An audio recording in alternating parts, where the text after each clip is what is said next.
What if you could address the one thing that is a major domino to help you move towards success? It's one thing that, if we don't have it right, is actually holding us back. It's holding us back in business, it's holding us back in life. This episode is a game changer. It's one for me personally, and I'm honored to be able to share it with you because it's a wake up call. And as we get into the episode, you'll see why this name, the wake up call, is such an appropriate title. Because for many of us, it is literally the thing that is stopping us with having the right energy, having the right drive, and being able to function at our optimum efficiency. So, this episode with Gregory Arneaud is one that you need to watch, but one you need to share. Now, if you haven't subscribed yet to our YouTube channel, just go ahead and hit the button right there and subscribe to the YouTube channel. And if you're listening on a podcasting platform, not only subscribe, but please leave us a rating and a review. Now, let's check out the wake up call with Gregory Arneaud. Welcome to the Monetize Your Ministry podcast. And you get a chance to interact with them. To me, that's full-time ministry. Did I have to? Because half of that business is like a fee. It brings in itself and then it opens. I want to provide content and things that will help change lives, and I simultaneously want to receive a blessing from that. Now here's your host, Kymone Hinds. All right, welcome back. Another great episode I have for you today. Trust me, this is one that every person needs, right? Before we get into today's episode, I want to invite you to do a few things. If you have not subscribed to our YouTube channel, the Monetize Your Ministry podcast channel, make sure you do that. If you're watching this even on Facebook, hop on over to YouTube, subscribe to the channel. There's stuff over on YouTube that we don't provide here on Facebook. If you're a podcast listener, make sure you've subscribed, but do us one more thing. Do one more favor for us. Leave us a rating and a review. Like, give us a review on the content you're hearing so that others will see it and they'll be inspired to check it out as well. Now, today's episode, I am super excited. I've been wanting to do this episode for a while for business reasons, for you to be inspired, but also for my own personal well-being.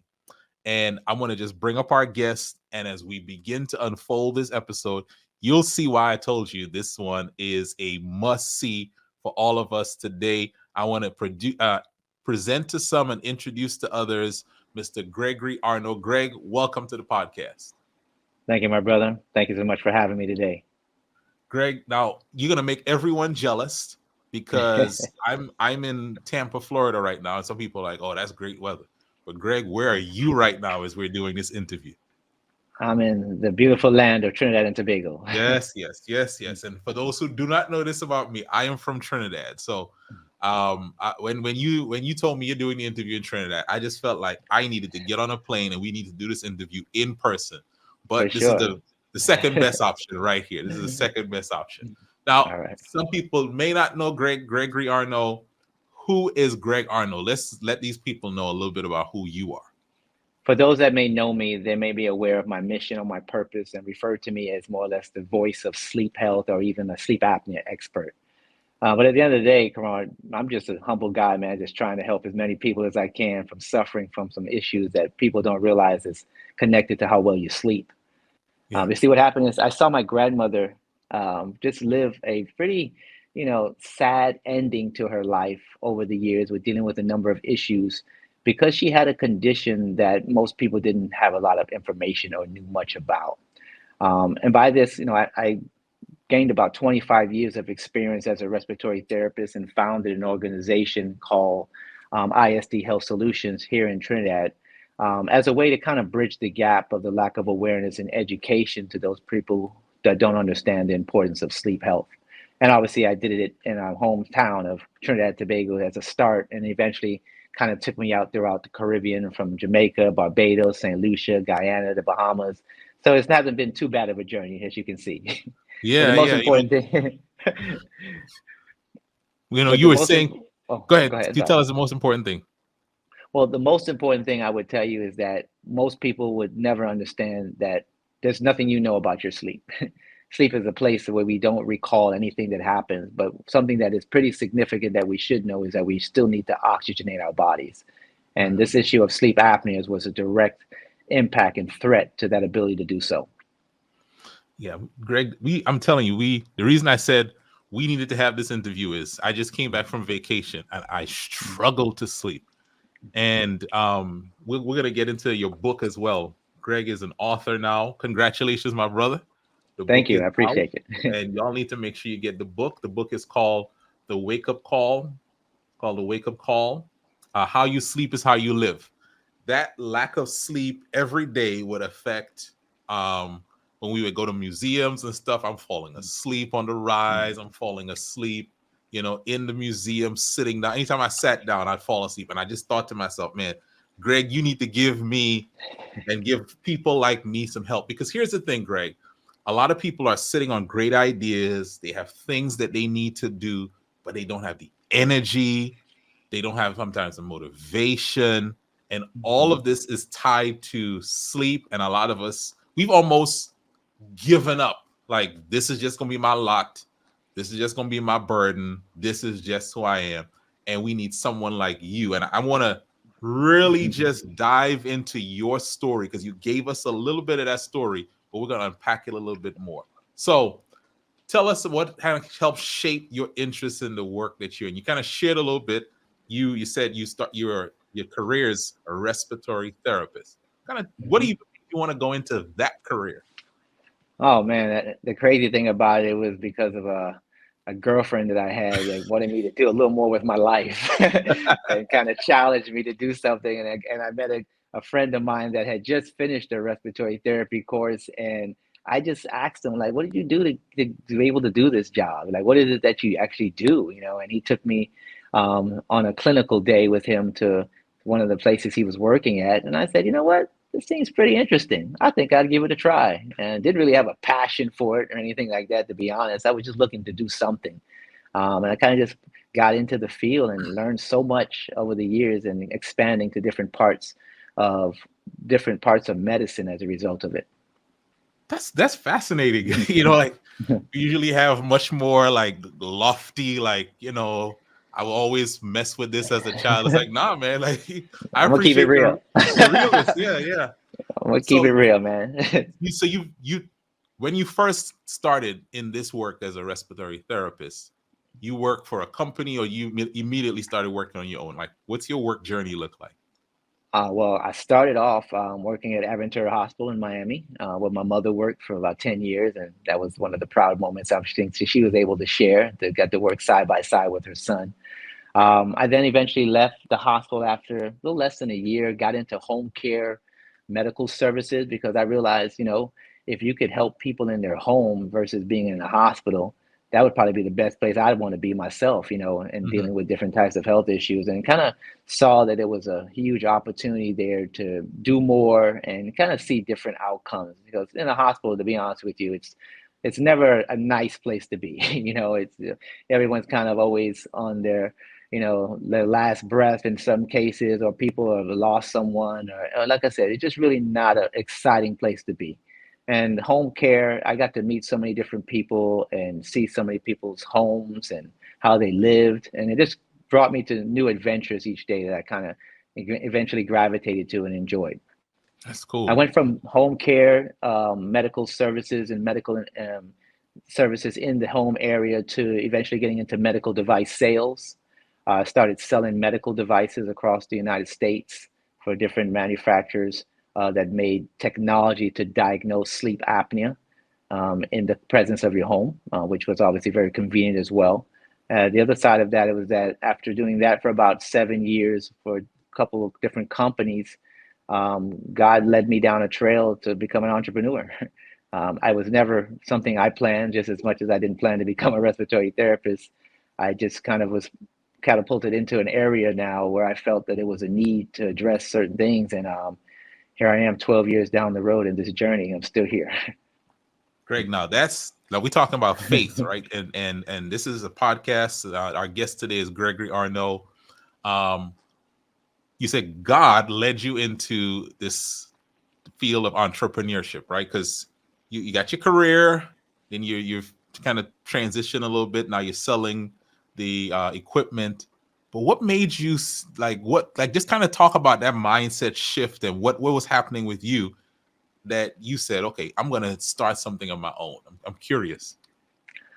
And we keep it real, since we're gonna keep it 100. I got fired from a job, Ooh, the okay. first and only job I've ever was let go from. Mm, It just so happens I had already started that road of becoming somewhat of an entrepreneur. I had just registered my company here in Trinidad. I had gotten my aunt to help me set up a bank account and create a name. And I was saying, you know what, I want to try to see if I can help people on the side while I work my job here in the US. And I think it was like 2 weeks later, I got the axe. So it's like, okay, I guess I'll be doing this full time. So kind of walked into this space with no MBA in business or any yeah. concept of what it took. Didn't have the financial support to actually navigate what I thought would have been necessary at that time. But I just had, I guess, a determination that I had to do something to create some way of providing for myself and my family. Yeah. And this is what I had in my hand. I Yeah. started a business. So I just trusted God. And boy, I tell you, you don't understand faith until you become an entrepreneur. It's a whole different game. Listen, Most Greg, you said something there because there's faith. There's a different kind of faith when I get this paycheck on the 15th and the 30th or every oh yeah. week. And it's a different faith when you got to like put a contract out there and you eat from that, but other people are eating from that. And this, man, there is a different Hey, kind of faith. you see my hairline? It ain't here no more, boss. I tell you, when you have, 8, 9, 10 employees that are counting on you to be able to provide for them so they can provide for your family, and you don't even have a means to figure out how you're providing for yourself, it's Yeah. stressful, Yeah. but God has been good. He's been great. I got to say it. Yeah. Yeah. So, and you just underscore as well the importance. I think I'm never advocate people just leave your job, start a business, but I do think that more people, while you have a job, should start something on the side. Because Yo, yeah. think about this, Greg. If you'd never started that thing on the side, yeah, you could have gone and got another job, but this gave you an opportunity to just take that energy and just put it all into the business that had just gotten started. I think that's just for anyone else, man. Just it's good for ownership, just having something of your own. Well, you said it, Kamora. If you start a business, you have to go all in. You will Mm-hmm. never see the benefits of what that business can do or get to a place of a stable income unless you got both feet in. Mm, Unfortunately, things just don't work that way if wow. put one foot in and try to think I'll do this and juggle this at the same time. Mm, mm, Business is 100% commitment, man, and it's wow. more passion than commitment, to be honest with you, because you could be committed all you want. Them days that you don't feel like doing it, you just don't get it done. But passion is something you can't turn off. Yeah. So you wake up every day with that zeal or that desire to want to continue doing something that you have birthed within you, and you Yeah. just carry it out. And that's kind of what my journey has been. Yeah. So let's talk about sleep and the people's challenges with sleep apnea, etc. And you a God-given calling. Like, do you see what the work you're doing as a calling, as a ministry? Kind of talk to us about that. Without a doubt. I mean, anything that you're doing in your life that is here to help other people and change the outcomes of their lives is something that God has ordained. Mhm. We are here to serve, if we hadn't realized that yet. And Yeah. anytime that we have an opportunity to do so, God is going to bless that and God is going to Mhm. honor that. And Mhm. I fell into this with an idea of trying to make an income initially, but through my journey over a few years of getting on those planes and going back to Trinidad and seeing that, this was a way that I could change the trajectory of a lot of people's lives by just getting them this information, I started building some level of a desire and I would say a drive to want to make a difference, right? Yeah. But at the end of the day, when it finally dawned on me, I'll never forget, I was having my devotion one morning, as I do each morning before I start my day. And God just brought to my, I guess, remembrance where I had come from, everything I had done, all the different jobs I held, all the various types of situations and experience I was involved in. And it helped me to realize that I was shaped and I was, formed to do this very purpose, was to carry out this mission of getting people to understand the importance of sleep. And if that can help people live a lot longer and help them to get to a place where they can actually give their life to God, that would have been my contribution in my ministry to those persons reaching those goals. I love it, man. And Greg, it's something we really try to hammer on this podcast. If you're a loyal listener or viewer, I apologize because you hear this all the time. But your ministry is not in a church. It's not. Your ministry is how you serve others best. And you just said it. You've been shaped to do this, right? Yeah. I read your forward of your book, your dedication to your grandmother, and just your personal connection to this, and your career work, the work you were doing in your business. This is your ministry. This is your ministry. Yeah, and it more or less was something that came into fruition just by putting one foot in front of the other. And I can't help to say, I had great mentors and people in my life. As you talked about the forward on my book, Eric Thomas, one of my good friends for now over 20 plus years, just watching what God did in his life and seeing the impact that he's made in the world. And he wrote the book, You Owe You. And I remember reading it just 1 year ago, a little more than a year ago today.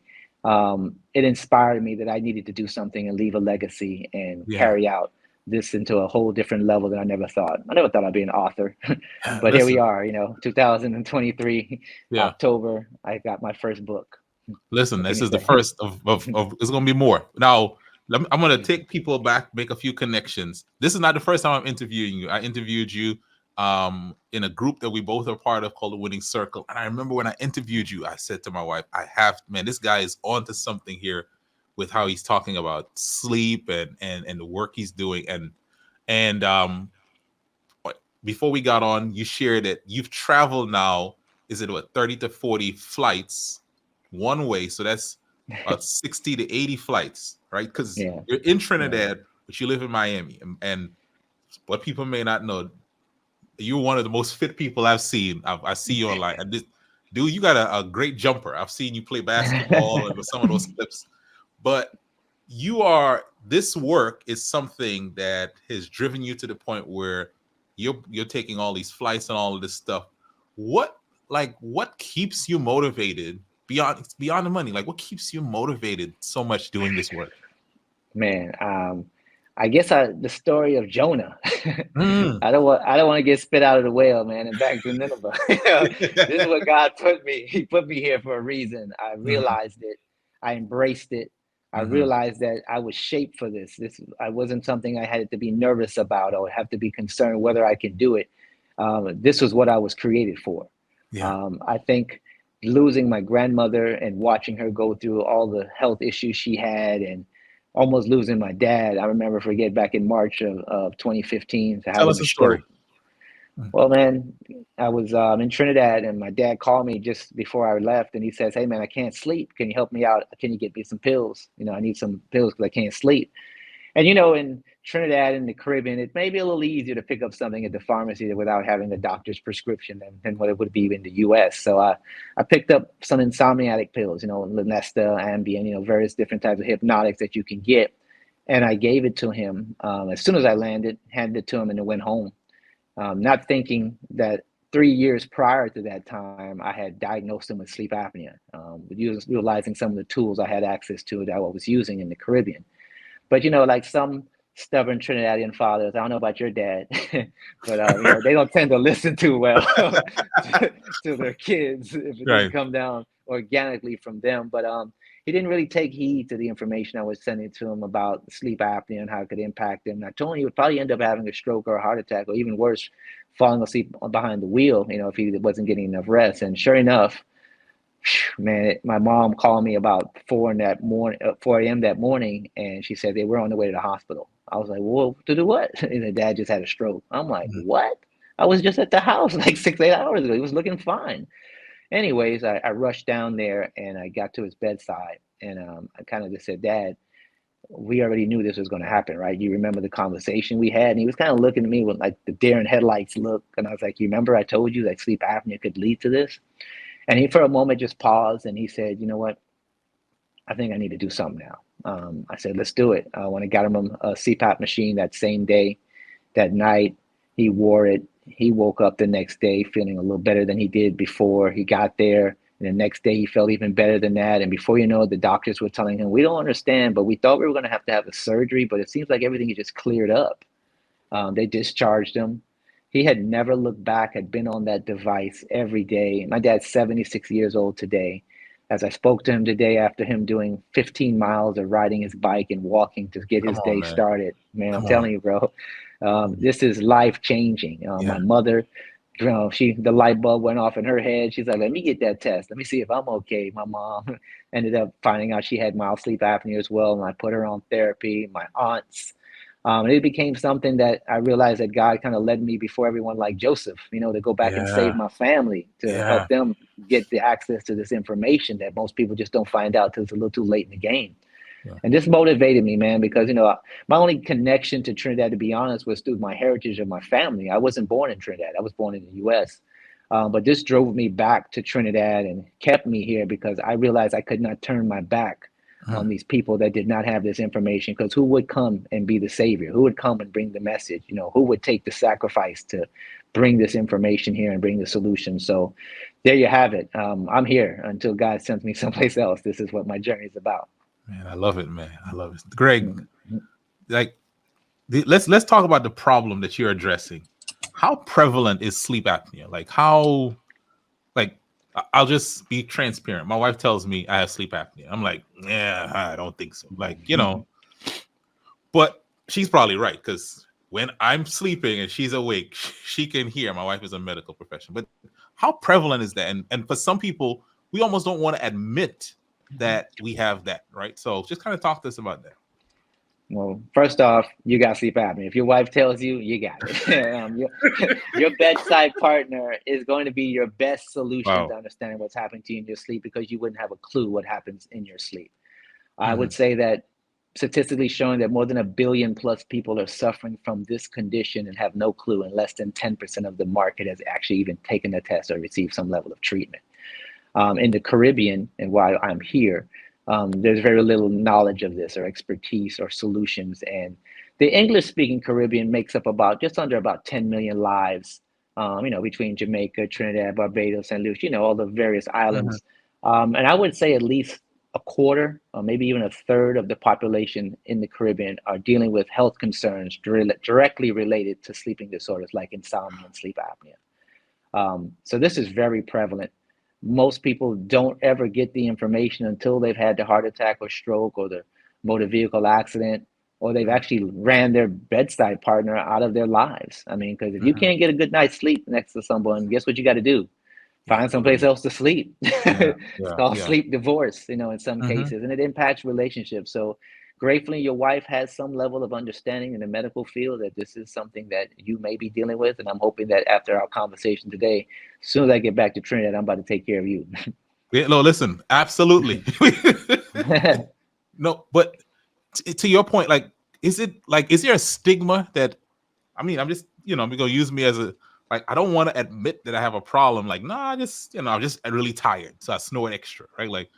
We're all in denial.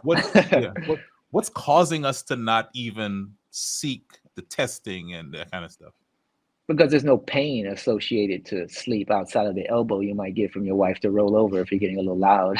But it's not like a toothache, you know what I mean? So It's not like you felt it. I mean, outside of drinking a cup of coffee, a couple cups of coffee rather, trying to get through your day with an energy drink, we don't really understand the impact that it's having on our lives till a little later on when we're dealing with blood pressure issues or issues managing our sugar levels and becoming diabetics, or even starting to have cardiovascular issues of atrial fibrillation or anxiety, depression, and God forbid we even talk about sex. Erectile dysfunction is the #1 issue that's impacting men over the age of 40, and we don't even realize the connection it has to sleep apnea. The lack of oxygenation in the blood and the ability for that blood flow to get to the penile areas being compromised as a result of you activating what we call fight or flight response, also known as sympathetic activation. When our body's under a crisis, we're not breathing and we don't even know it's happening, unfortunately. And it changes everything in your hormones and just the way that you manage your day from day to day with the alertness and your ability to remember, your behaviors, your moods. I mean, everything is predicated on how well you sleep. And it's kind of why I had to write the book, how you sleep is how you live, because it's so true. If you're not getting a good night's sleep, you're not really going to have the best day of your life the following day. It's kind of hard to enjoy it, even if it is. Greg, I'm hoping those of you who are watching and listening to this is blowing your mind as much as it's blowing mine. This is a business podcast helping you start your business.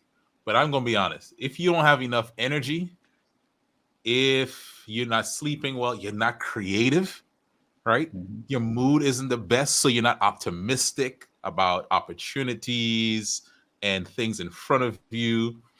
You're not fun to be around, so you're not building a good team of people. You don't have your best health, so you're sluggish. You start your day late, and you're right. Now, maybe, Greg, for someone like, they might say, well, I don't sleep well at night, but I get naps in the day. Is there a trade-off for people? Yeah, if you're needing naps in the day, it means you're not getting enough sleep. And people look at sleep, unfortunately, just from a quantitative standpoint. They figure if I get to bed at 10, I wake up at 6, well, that should have been 8 hours. But it's more about the quality of the sleep, not the quantity. It's what's going on during the sleep. And if you're tossing and turning or waking up repeatedly to go to the restroom, or grinding your teeth, or even worse, choking and gasping because the snoring is just a sign that something's going on in the back of the airway space, you're taking away precious years of your life. Every night you go through this 6, 7, 8 hours of slumber, so to say, and not getting enough oxygen to your body. Sleep is important, man. God did some amazing things with sleep. He allowed us to dream, to see things. If you remember in the Bible, he brought visions to people in their sleep. He actually put Adam to sleep, and in a very earlier part of the Bible, and Adam woke up to the best creation of God could ever did for him. He had Eve. You're not lying. You ain't lying. So there's something about sleep and his rest, the eternal rest that he gives us, the ability to take time off in a week just to reflect and to give God his glory and just disconnect from life is so essential and therapeutic. And if you don't do it now, it's going to cost you one way or the other, and it'll cause you to take that rest when you're not even planning to, because you only can go so far. That's what it ends up being at the end of the day. Yeah. Now, Greg, I want to get into your book and the writing of the book, but you gotta forgive me, man. I gotta ask another sleep question. So if I'm having challenges sleeping, what are some things I can do just in my routine? I know Kymone Hinds needs to go get that sleep apnea test, right? And you and I, we're gonna work this out. And maybe someone else, right? You raise your hand with me. We're gonna get the test, and we're gonna let's just figure out what's going on. But what are some other ways? Maybe there are other people, that's not their issue, but they're still having problems sleeping. And maybe some of it is, I'm not setting myself up for good sleep. Greg, talk to us, man. Help us. First of all, you don't know how well you're sleeping. You can't gauge it just by bags underneath your eyes or how you feel the next day. You really actually have to do a test. Like, I can't tell you what your blood type is by looking at you. Unfortunately, sleep is one of those areas that is part of our lives. It makes up a third of our lives, and that it can change over the years and during different seasons of our lives, right? But the thing about, when you're dealing with sleep, if you're having challenges to fall asleep, or having challenges staying asleep, we call that insomnia. But insomnia is not the only sleeping disorder, nor is sleep apnea. There are about 80 different types of sleeping disorders. Most people don't even know that. There's circadian rhythm disorder, there's bruxism, there's periodic limb movement, restless legs, narcolepsy, bedwetting, bed talking, sleepwalking. We can go on and on. But what we don't really understand is that if we don't be proactive about this and be reactive, you've lost the best years of your life by the time you figure it out. So what we should start prioritizing as part of every, because how many times do you check your blood pressure when you're in your 20s or 30s or 40s? Let's be real. We don't, right? And not until you're on blood pressure medication. And even then. You check it when you go to the place and they put that thing on your arm. He's like, oh, okay, that's what we're doing. Okay. but health is becoming so important. We're looking at companies around the world like Apple who are putting different types of detections of EKG on your phone, oxygenation testings on your phone.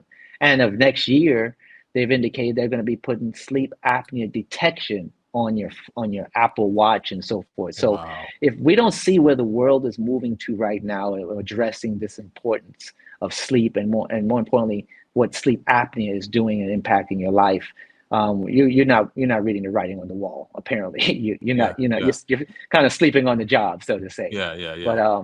But yeah, man, it's something that most people will never fess up to and believe, even if they're told that they're snoring, and even if they're dealing with every symptom that is related to it, because they just don't understand the connection. So Yeah. that's part of the journey of what I thought I was going to be able to help in the latter years of the lives of many people in the Caribbean to start, but across the world, by publishing a book about Yeah. what it is that we're doing when we're sleeping, what is actually happening in our sleep, and Yeah. try to educate persons to make a conscious decision to want to inquire about what's going on in my sleep rather than be, once again, reactive to the consequences that relate to it. Yeah.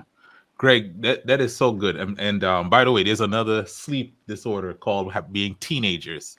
Because Oh yeah. man, I got three in my house. They Newborns don't too. sleep. Yeah, That's another. newborns.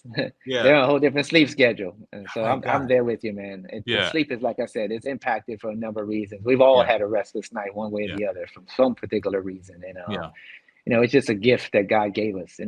because that's the kind of thing that I believe that God used to show us that we're human and he's not. Because if God Mm, started sleeping, we're done. yeah. That's right. He But doesn't from birth sleep, but he doesn't yeah, say but you don't, right? And I think for people in business and whatever, you need to make sure sleep you're being. And I'm going to take this away. We need to get tested in the area. We need to see what's happening. Like you said, I can't tell your blood type by looking at you. Same things. We got to understand this. So, Greg, you've been talking about this. You're in the Caribbean. You're helping people, and you decide. You said Eric Thomas's book, him writing that book, inspired you. Talk to us about the process of this, putting your story and I'll say your ministry, putting it into a book. Talk to us about that process. well, obviously, just as much as I didn't know how to start a business, I sure didn't know how to start a book. uh, I just started jotting down things that was coming to mind. I would wake up in the morning and I would just talk to God, and then use the inspiration that I've had in that time to start jotting down voice memos and writing stuff Mhm. down that came to mind. And what I started doing is that I started taking some of the, I guess, things I saw people that were doing that was being successful was doing videos. So I started this project probably about a year before I did the book, and I called it my Sleep Health Minute. So I took a minute and I kind of put a video and some information and content about how sleep is impacting our lives. And I tried to make 52 videos for that year. I told God, if I can just get through 1 week, get me to the next week, because I'm not the best at being consistent at much of anything as I thought about it. But I got through that year and I had all this content and information that I just posted or I just written, and it was just sitting there. And then I said, well, wait a minute, what if I take this information and I Come kind of on, like man. put it in a book, and make Yeah. it practical that people can understand it and make it easy to digest and understand. And I was saying, well, man, that's something to think about. I'm too busy for it. I don't think I'll ever get around to it, but it sounded good. And then the book I read, I took a vacation to Barcelona, to Spain for a week, 2022 of September, and I took the book along with me, as Eric just had the book published about a week or so before then. And I read it. And when I got off that ship, I said, I'm writing a book next year. Mm. And boy, that was the worst thing you can ever do, is put the words out there, bro, because it kept lingering in my head. You said you were going to put a book out, and I told one person they were asking for it. Well, when is it going to be released? And I'm like, I don't know. I just said I was going to do it. I didn't have a projected date. And then the pressure got on me that I wanted to do this and I had to do this. And I started seeing things come together. People started coming into my life that were helping me with some of the ways of how you go about doing it. And I, at the end of the day, man, let God get, once again, the glory in this. I published the book. It happened right on my grandmother's birthday, October 1st, that it became available on Amazon, in dedication of her. And like I said, God orchestrated the rest, man. I just came up with the idea, or he gave me the idea, and I just walked it out. Now, listen, this is a great book, and I'm looking through it here, and just the way you did it, I love that. Mhm. And you just put the content, and then sometimes we think so far in the end that we can't do the steps in the beginning. You know what I'm saying? Like, record True. the content, do the voice memos, wake up every day and write the inspiration, and then gather it all together and organize it, rather than say, man, how can I make it become a bestseller? No, like write a page. And I That's love that right. you did that, man. It starts with today, man. Anything you want to do in your life, it starts with today. Yeah. Can't put it off, and just a little bit towards putting one foot in front of the other will get you so far in the long run you have no idea. Yeah. The book I wanted to do was something that was personal for me. I did it for my parents, for the heritage of Trinidad and Tobago. I did it for my children. I wanted to leave a legacy with Yeah. with the ability to help people change their lives, and I wanted to do it in a different way than any kind of book that you would have read or Googling WebMD or something for information. I wanted to make it a story. I wanted to Yeah. make it practical. I wanted to make it something that people can visualize and connect the dots on their own, because people only really want to do things when they've decided they want to do it, not when they're being coerced or sold into Mm-hmm. it, right? Mm-hmm. And I just hope that the readers know that are taking advantage of this information are seeing how this is going to be able to change their lives. But just like I said, taking a few steps and understanding how much sleep impacts their life. Yeah. There's a chapter here called Entrepreneur's Journey. It's chapter 10. And we're not going to we're not going to spoil it, right? We're not going to, Mm-hmm. what do you call it? Like, how you call it when you give away the plot, right? We're not giving you Right. the end of the movie. Right. But tell us from that, like, what's a lesson from that part of the book, that we can share with our viewers and our listeners today? What's the lesson from that chapter, Entrepreneur's Journey?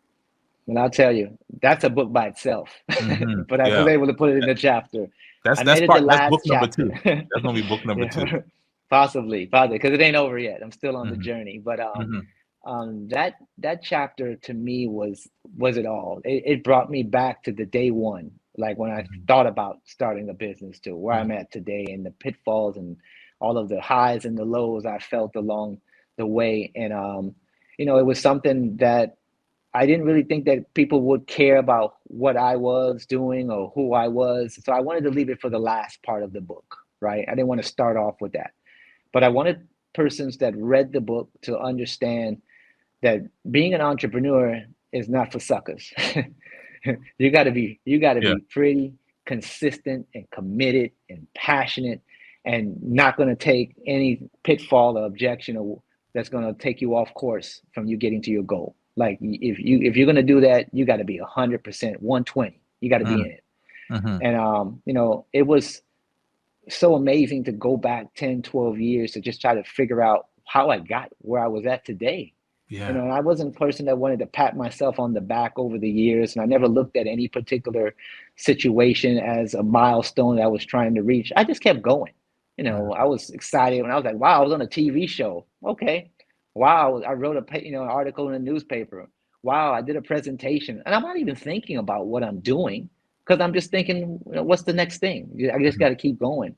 Mm-hmm. And as I kind of went back and I started thinking about all what has been done and all of the time and the energy and the effort, and I just got to say, man, I didn't know I had that in me, first off. And secondly, I got to always, like I said, I got to attribute this all to God's grace and just his glory, because this ain't got nothing to do with me. Yeah. This whole journey got nothing to do with me. I was put here for a reason. And when you realize, when you're on your journey as an entrepreneur, if this is what you're called to do, by all means, it brings such a gratification that you can't even think about a check being being the outcome you're looking for. I want to see how much money I can make. Like, the money is going to come. You just keep walking it out. I every day I wake up thinking it's going to be the day that somebody's going to call and say, hey, we want to do this, we want to do that. I don't know, but as I take each day as it comes, I just continue to stay focused that,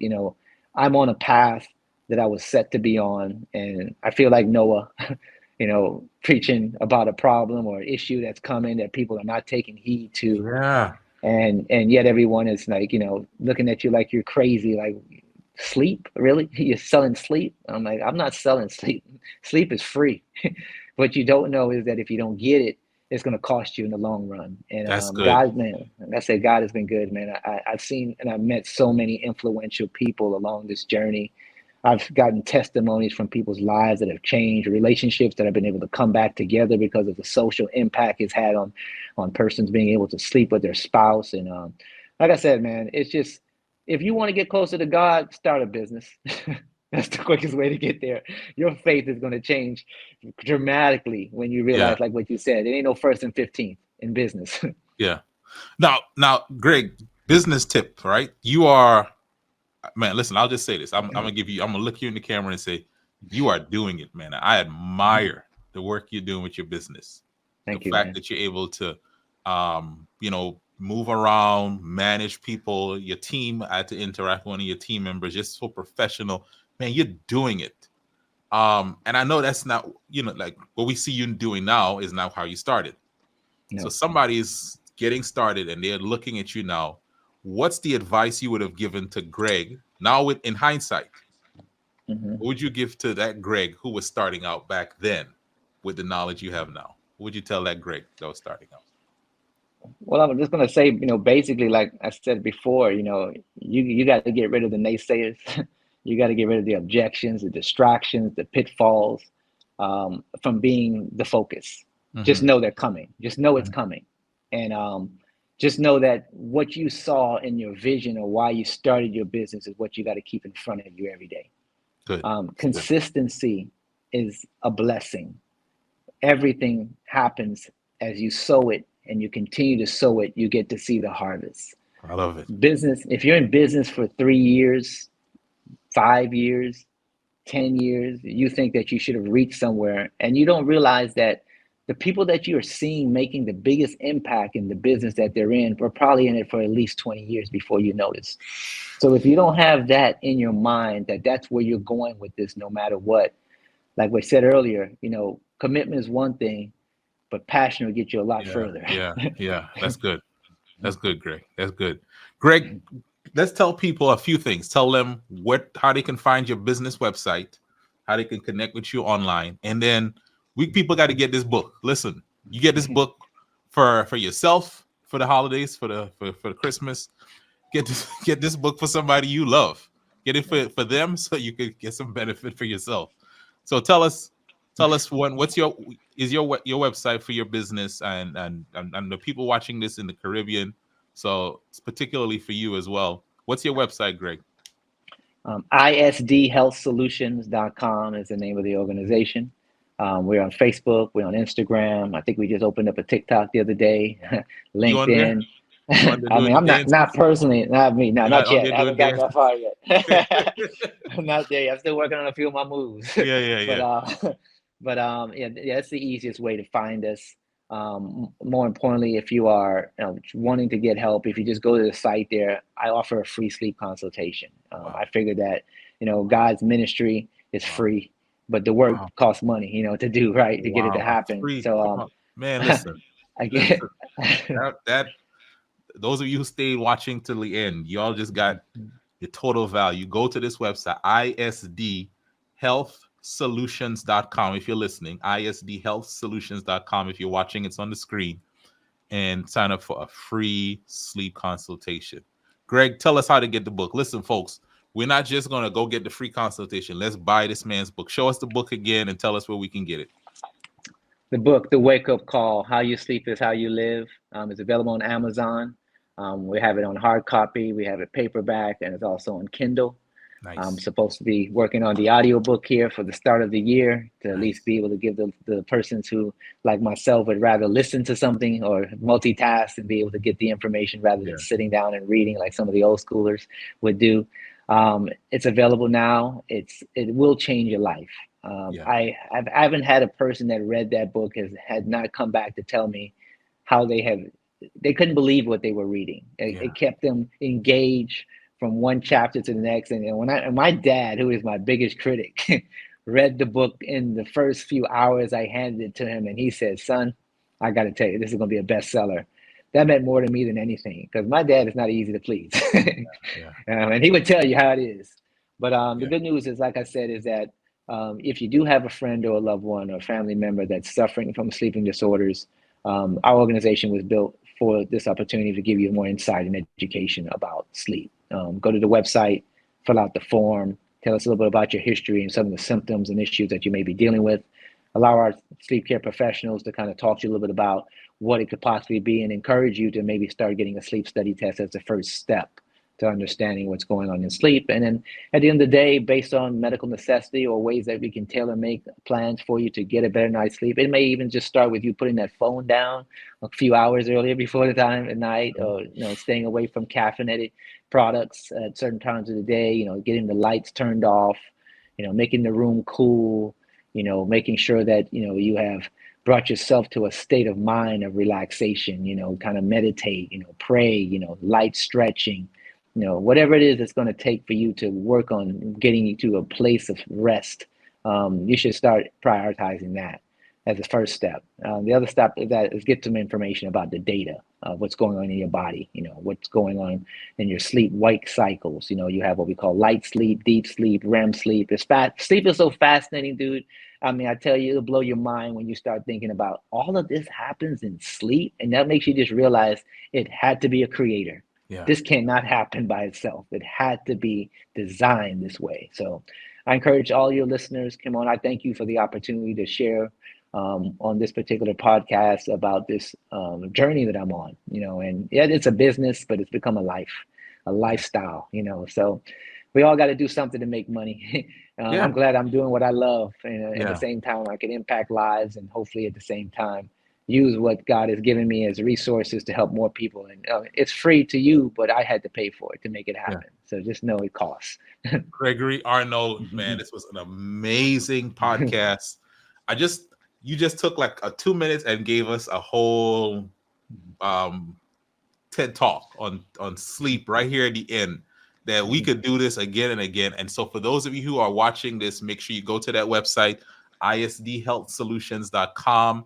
Listeners, go there, take advantage, get the book, The Wake Up Call by Gregory Arneaud. Gregory, thank you. For those of you who watch this, take action on this. It's going to help you bring your ideas to life.